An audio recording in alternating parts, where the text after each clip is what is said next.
Meus irmãos e minhas irmãs, ordenei a uma viúva que te sustente.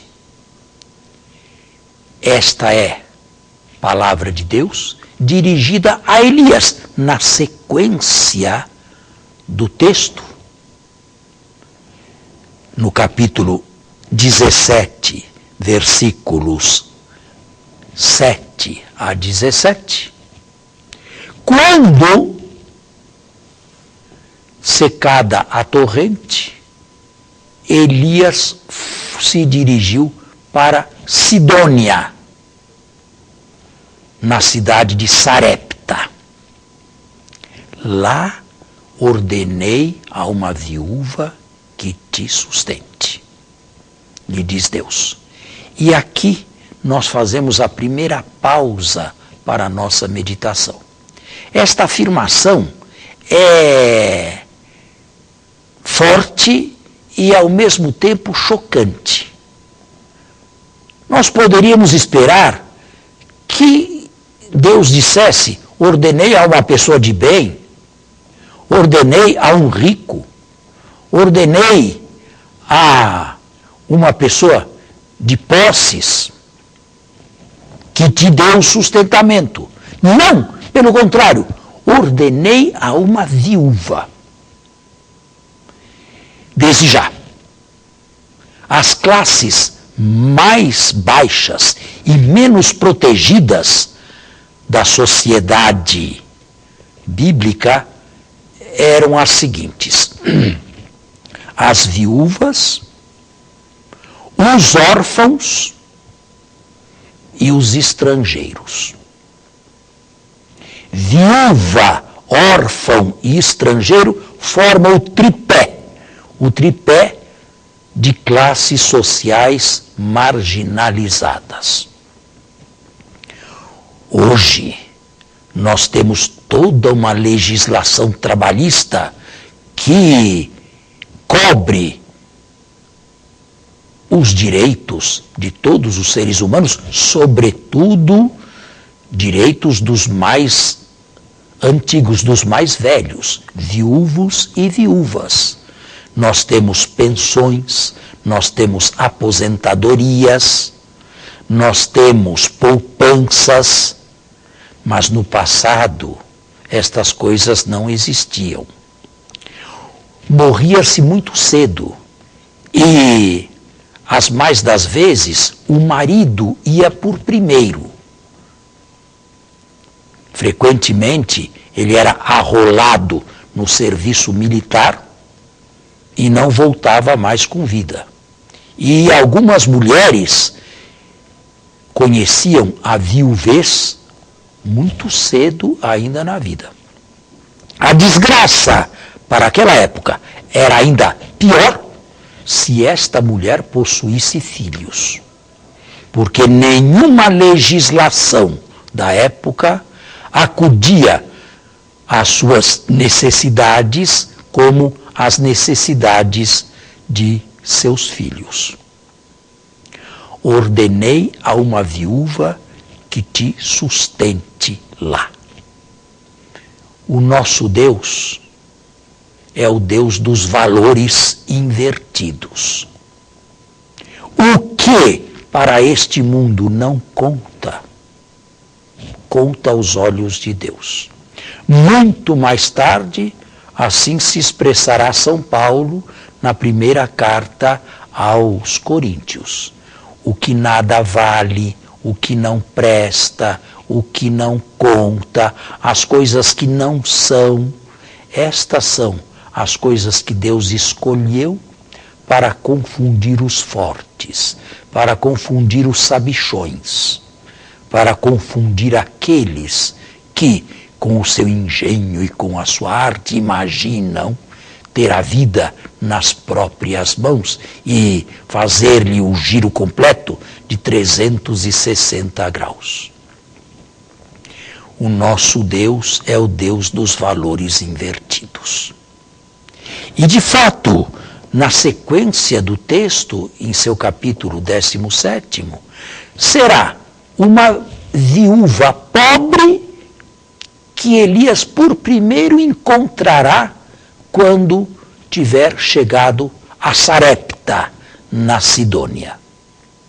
Uma viúva pobre que recolhia com o seu filho um pouquinho de lenha para cozinhar o resto de sua farinha, fazer um pãozinho para si e para o filho, comê-lo e depois esperar a morte, porque não chovia há quase 3 anos naquela região e a seca era absoluta e total. Para os autores deuteronomistas e para o Elias bíblico, castigo de Deus por terem seguido deuses estrangeiros, Baais, abandonando o verdadeiro Deus, o verdadeiro marido de Israel. Quando a vê, Elias lhe grita: dá-me um pouco de água que tens na vasilha. E quando esta se aproxima de Elias para lhe oferecer um pouquinho de água, dá-me também um pãozinho cozido. Ah, não, responde ela, isto é demais, é pedir demais. Eu só tenho um restinho último de farinha. Estou levando gravetos para casa, iremos fazer fogo, iremos cozê-lo, iremos comê-lo e depois esperaremos a morte, porque não há mais o que fazer. Não, lhe responde Elias, absolutamente. Assim fala o Deus de Israel. A vasilha de óleo não diminuirá, nem a quantidade de farinha na reserva, até o dia em que o Senhor enviar a chuva sobre a terra. Aqui eu me detenho novamente para uma segunda reflexão. A primeira, acredito, já a transmiti de maneira, imagino, clara. O que não conta para este mundo, no nosso texto, uma pobre viúva, conta muitíssimo aos olhos de Deus. E Deus se servirá do ministério daquela pobre viúva desconhecida para sustentar o seu profeta Elias. Mas existe uma segunda lição que se pode tirar deste texto apenas lido. E eu a inicio apenas deixando a cada retirante a oportunidade e o tempo para aprofundarem o tema. Aqui nós temos um verdadeiro milagre. O óleo da vasilha não diminuirá, nem a quantidade de farinha que se encontra no recipiente, até o dia em que houver chuva na terra. Notem todos, há um milagre, mas o milagre não é estrondoso. O milagre não é estupendo. O milagre é, por assim dizer, escondido. Isto é, aquela viúva fará diariamente a experiência de que Deus provê aquele dia. Para aquele dia haverá sempre uma reserva de óleo e de farinha. Mas não para encher barris de óleo ou recipientes enormes de farinhas. Não para fazer celeiros. E nós aqui assumimos esta segunda lição. O nosso Deus quer fazer com que nós vivamos diariamente da sua providência. E Jesus dirá isto com outras palavras no Novo Testamento. A cada dia basta a sua preocupação. Não é preciso se atormentar com os próximos dias, nos quais não saberemos sequer sequer se estaremos vivos. A cada dia basta a sua preocupação. Com isto, não quero insinuar nenhuma vida preguiçosa ou irresponsável, mas deseja incutir um aprendizado, ou melhor, uma confiança absoluta na providência de Deus, que não deixa faltar o necessário para a vida de um homem de Deus naquele momento. Sim, isto é importantíssimo para nós, porque pode perfeitamente ser que nós tenhamos feito reservas, e muitas reservas para o nosso futuro. E normalmente se faz. E eu não estou aqui para desaprovar nada disso. Porém, isto tudo feito, nós devemos nos colocar nas mãos de Deus, porque dependemos muito mais de Deus e da sua providência do que daquilo que, com avidez e com desejo de ganância, tentamos trazer para nós mesmos. Dois modos, duas maneiras de se apropriar do texto. Em primeiro lugar, não se esqueçam, aquela que vai manter o homem de Deus é uma pobre coitada que não contava para a sociedade do seu tempo e da sua época. Os caminhos de Deus são diferentes dos caminhos dos homens. Ele mesmo o diz através do seu profeta Isaías: meus pensamentos não são os vossos e meus caminhos não são os vossos caminhos. Assim como o céu dista da terra, distam os meus pensamentos dos vossos pensamentos e as minhas palavras das vossas palavras. Ele é o Deus dos valores invertidos.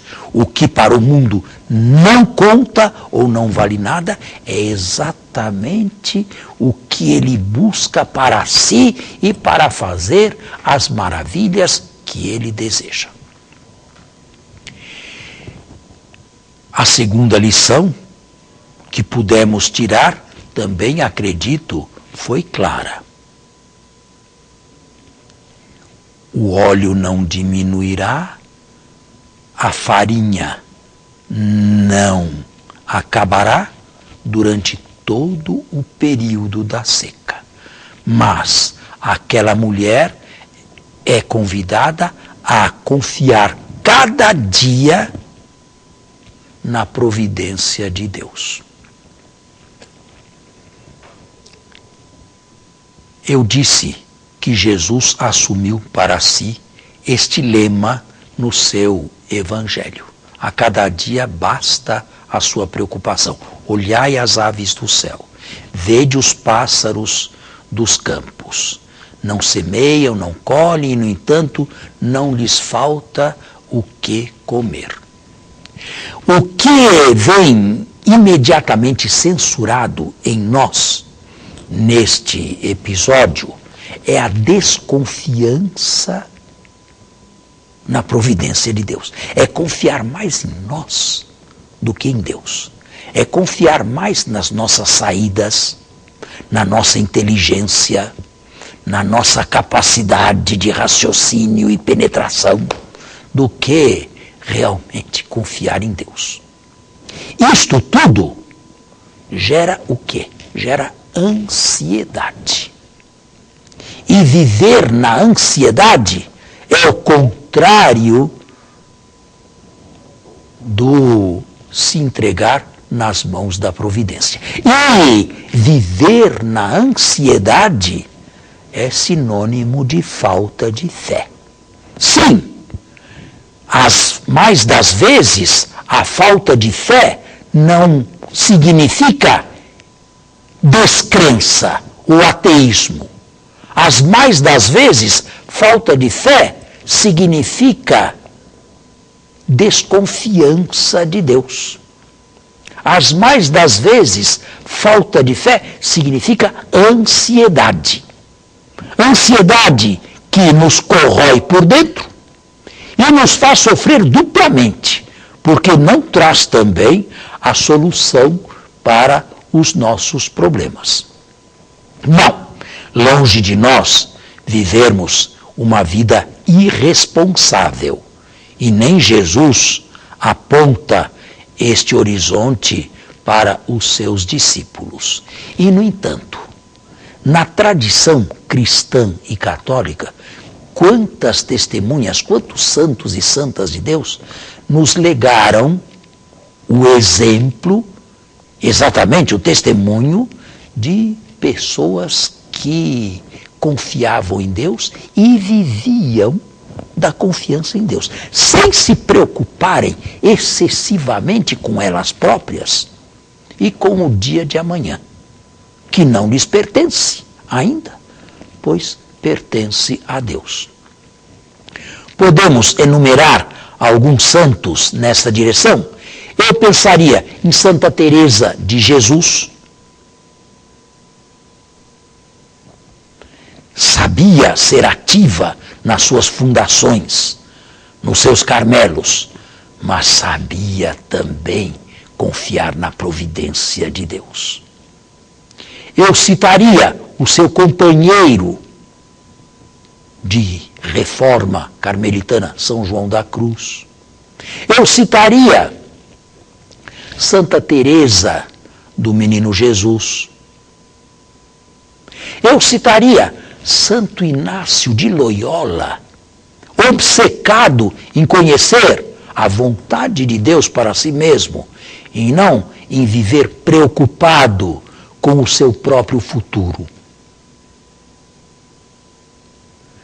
De resto, e a experiência nos ensina, as mais das vezes, as nossas ansiedades acabam em nada.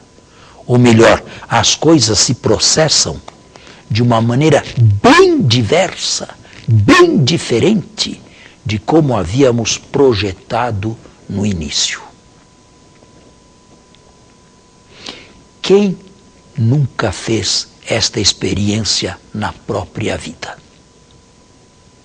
As circunstâncias se desenvolveram de tal maneira, de tal modo, que, com a graça de Deus e a sua mão, ele foi conduzido para um local bem diferente e, atenção, bem melhor do que aquele que ele havia, na sua pobreza, na sua falta de recursos, desejado para si mesmo.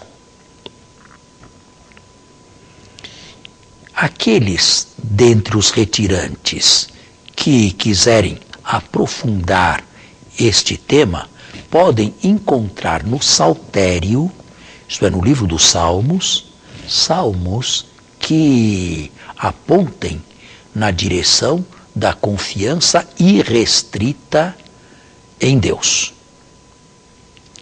Não é fácil fazer este exercício. Nós dizemos que sim, até bonito, até romântico, aparentemente. Mas confiar em Deus quando as aparências são contrárias, confiar em Deus quando o horizonte está carregado de nuvens negras, confiar em Deus quando os dias não são bons, confiar em Deus quando se faz a experiência do insucesso, não é uma coisa fácil.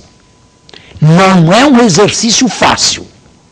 Sim, confiar em Deus quando tudo vai bem é das coisas mais fáceis. Mas é na provação, é na escuridão,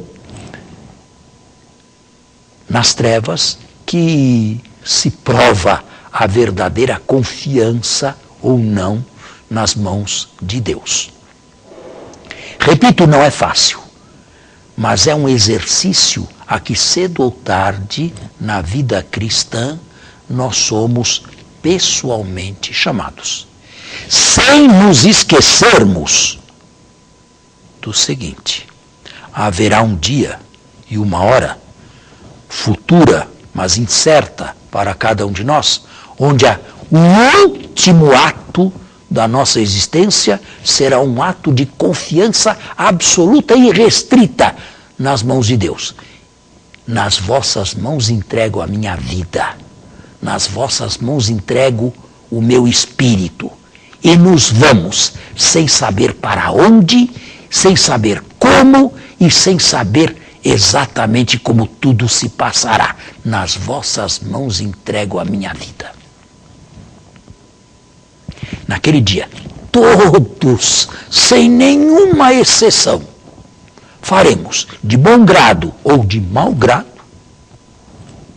este exercício. Ou nos entregaremos nas mãos de Deus e partiremos para a eternidade, ou então, que sobra? Podemos nos agarrar a uma vida quando ela se esvai, quando ela foge do nosso controle. Para onde ir? Pois bem, naquele momento, ou uma confiança total, ou então total uma interiorização, um cerramento, um fechamento total sobre si próprio. Aprendamos com este texto e com o exercício da vida a confiar em Deus. Mas agora vêm as perguntas clássicas que se põem ao final de uma meditação. Quais foram as vezes em que confiei em Deus? Quais foram os meus problemas que coloquei nas suas mãos? Que problemas exatamente coloquei nas suas mãos? Que problemas deixei de colocar na sua mão, procurando eu mesmo, com meu recurso próprio, a solução, sem, de resto, a encontrá-la, ou sem a encontrar de maneira plena e satisfatória.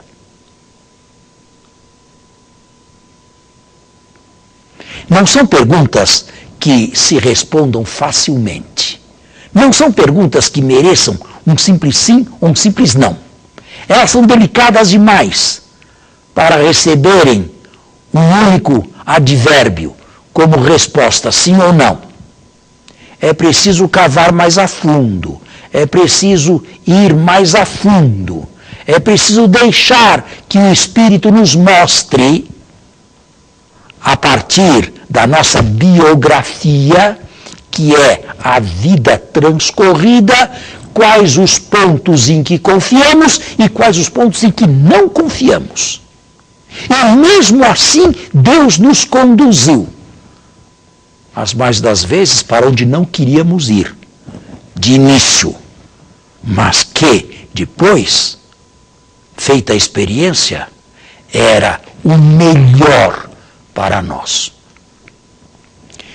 Com o fechamento, com a desconfiança, com a falta de entrega de si mesmo nas mãos de Deus, nós nos tornamos os piores inimigos de nós mesmos.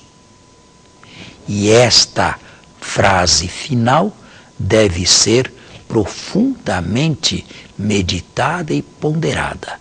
Eu posso me tornar o pior inimigo de mim mesmo. E, nas mais das vezes, esta é a realidade. Não são os de fora. Está aqui o maior agressor, aquele que atenta mais contra a providência e contra a bondade ilimitada de Deus. Deixo-os, após esta segunda meditação, para que ela seja aprofundada e os seus dois momentos principais devidamente assimilados, sempre com a graça que não nos falta.